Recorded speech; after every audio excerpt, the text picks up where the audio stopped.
For those of you who do not know me, my name is Ryah Cote. Thank you guys. I see you clapping. Thank you. If you don't know who I am, you will quickly find out a lot about me through tonight. I'm usually running around here like a chicken with my head cut off. That's very much kind of like my life and how I run things. So I have the great opportunity to be able to speak to you guys tonight. A quick little not backstory, but just so we're kind of on the same page of like, hey, I'm not a total stranger to you guys. I'm a sophomore in college. I was once you guys. I have been going to Rocky Students since I was in middle school, 6th grade. I've grown up at the church, and I've grown up through Rocky Students, ultimately to now having a position on the team here, which is super fun and super exciting, and I get to do things like this. Some of you, this is my 3rd time speaking live to a group on a Wednesday night. A lot of you have probably seen at least one of those. I apologize in advance. Well, no, I apologize now for those, but I also apologize in advance for tonight's. Ultimately, though, tonight is going to be a lot about the idea and the conversation of our perspective. I think a lot of times we get our perspective mixed up with a whole lot of other aspects in our life. But to kind of start all of that, I want to tell you guys a story. And I'll be very honest with you guys. The story I'm about to tell you, the guy I'm talking about in it knows the whole story because he was a part of the story. There are some pieces of it, though, that he is about to find out. So he knows who I'm talking about. Pray for me. Anyways, about a year ago, it was a Wednesday night. I was hanging out with some friends. And you do that thing where it's like, all right, we'll hang out. We'll go get food. We'll park in front of someone's house, and then we'll just talk for hours. So what we did, parked at some of my friends' houses. And at the time, I had a massive crush on this guy. Yeah, I know. Hold on. It gets worse. It gets worse. Hang with me. Hold on. I found out while we were sitting in that car that he lived 2 houses down from where we were. And I had the brilliant idea of like, hey, we should do something. I don't know what, but we should do something. If you don't know me, my car is always a hot mess. You usually can't even sit in the passenger seat because there's so much garbage in the front. It's very much a red flag and I need to work on it. With that, we were like, what should we do? And we found a bag of Chick-fil-A in my car with Chick-fil-A nuggets in it and French fries. So we all were kind of like, hey, let's go ahead and let's just like put these nuggets and fries on his car and like his windshield and whatever. Listen, couldn't tell you, I have regrets. Anyways, we go over, we start putting stuff on the car, and we're like laughing. It's like, keep in mind, it's like 11 p.m. at night. It's late. We're trying to be quiet. So we start doing stuff, and I text him. I'm like, hey, there's something for you out in your car in the morning. He doesn't respond to me, so I'm like, okay, whatever. We go home, and he texts me. He goes, hey, the cops are here. And I was like, great. I have something to do with this, 100%.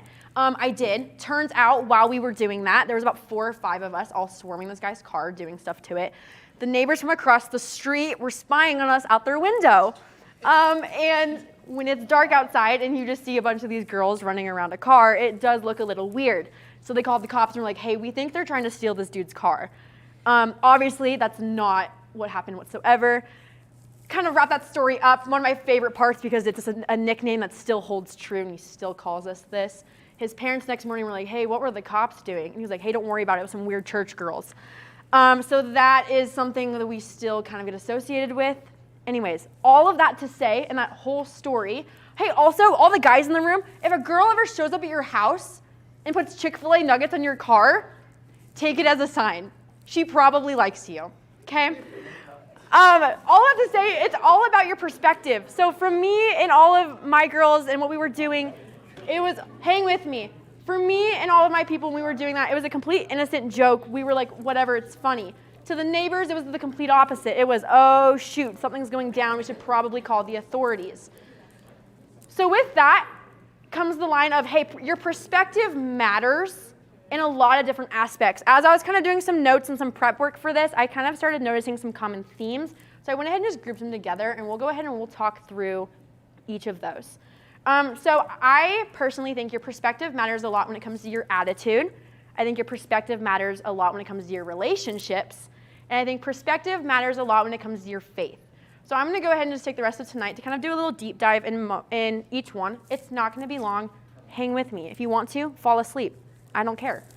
Number one, your attitude. I think how you approach certain situations, which is your perspective, ultimately affects how everything else kind of plays out. For an example, this was me this morning.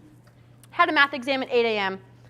and I woke up. I hadn't studied for it. I knew nothing that was going on. Haven't been to class in 3 weeks. That's being a college kid for you. I get up and I'm like, well, dang it, I'm gonna fail this test, and there goes my grade, and there goes my GPA, and there goes my life.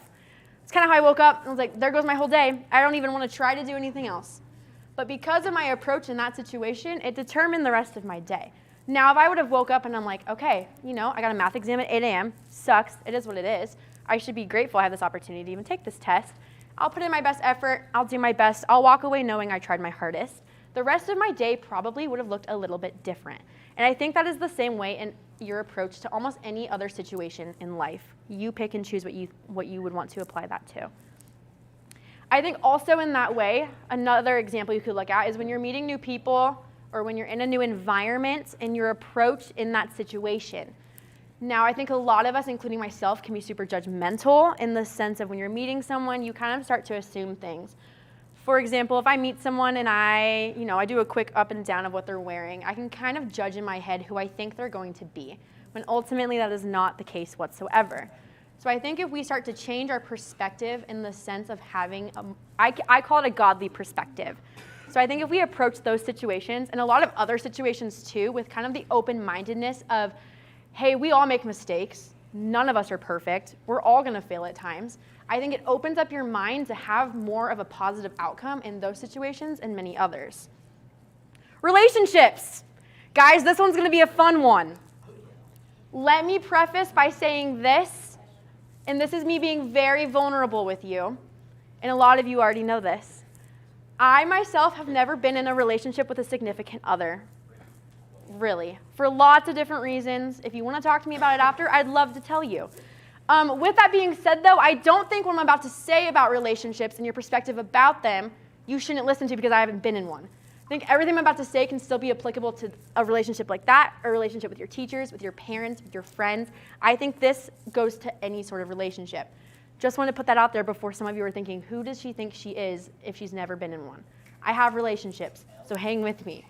And I love this line a lot because I wish I would think about it more. Your perspective isn't someone else's reality. What I mean by that, think of a moment, and you can't sit there and be like, that's never happened, Ryah, move on. It has. Think of a moment with a person where you've gotten into a disagreement. Could be about something serious, could be about something so unserious, it doesn't matter. Let's say hypothetically, you have a conversation with this said person about this disagreement. You're going in with what you think. You're going in with what you already know, your perspective. The other person is coming in with the complete opposite. Now, there might be some things that you guys have in common when looking at the overall situation, but there's no way it's going to be identical from one to the other. And I think that's how a lot of these kind of disagreements or situations within a relationship kind of start and kind of end. When you go into them thinking you already know, when in reality you don't.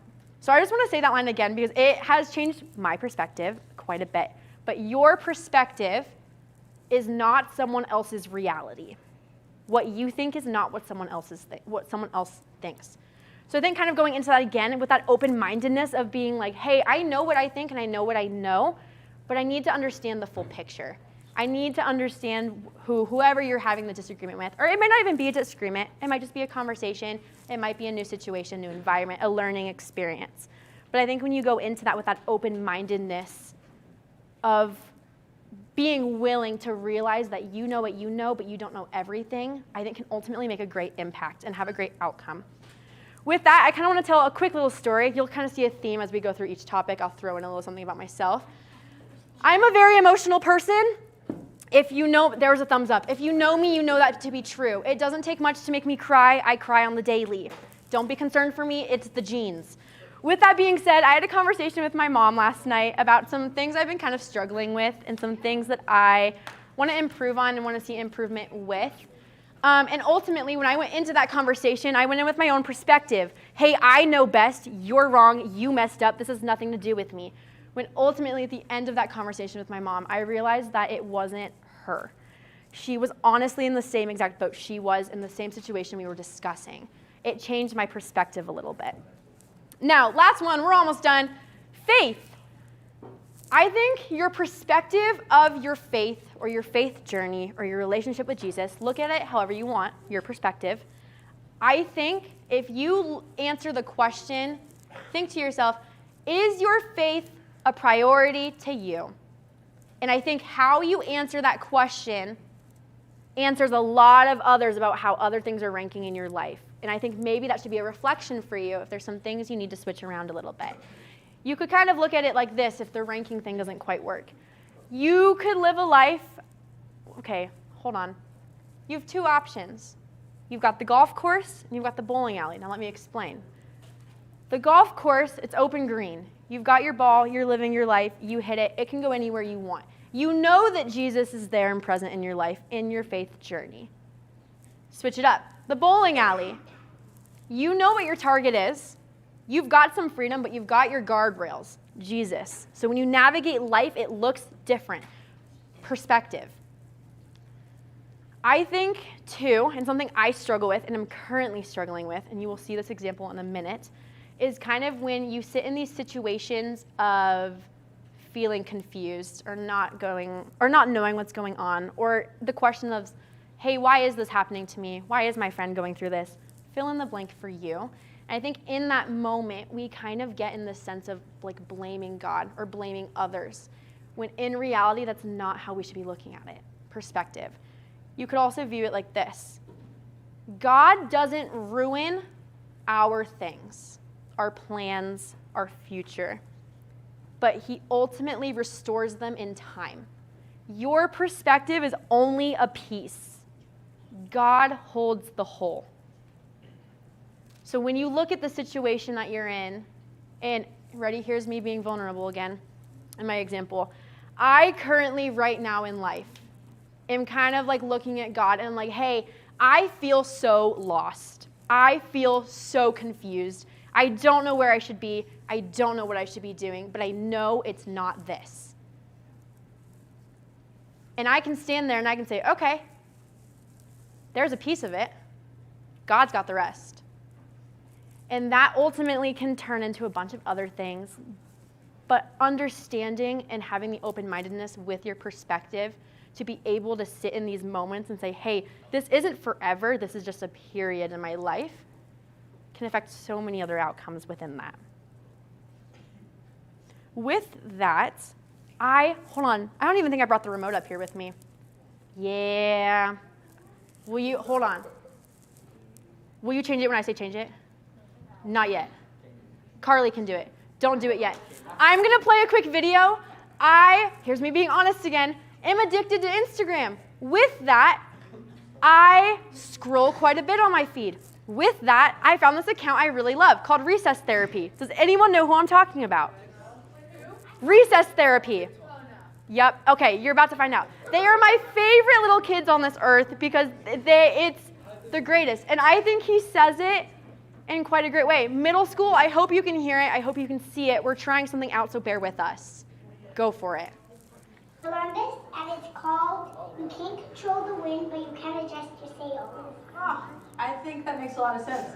You know, life changes, and you can change with it. Well, that's not what it means, though. Oh, But my bad. I know what it means. Yeah, tell me more about what it It means. means it's not about what happens to you. It's how you react to make a better choice. That's very wide.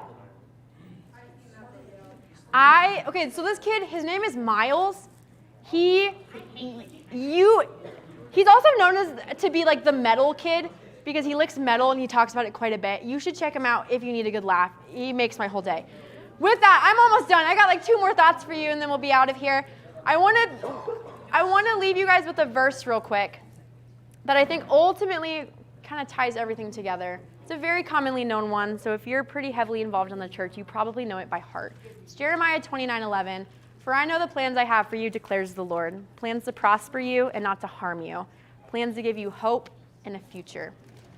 So with that, I also want to give you guys the invitation going into this next week to think about and reflect on your own perspective. When you think about your perspective, when it comes to your attitude, are there some things and some approaches that you can be making differently with people? Maybe you're not being so judgmental. Maybe you're heading into conversations with an open mind, whatever that might be for you.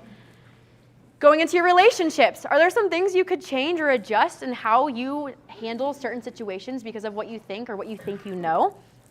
In your faith, is there maybe some room where you can change your priorities? Are you living the life you want to in the way that's glorifying God?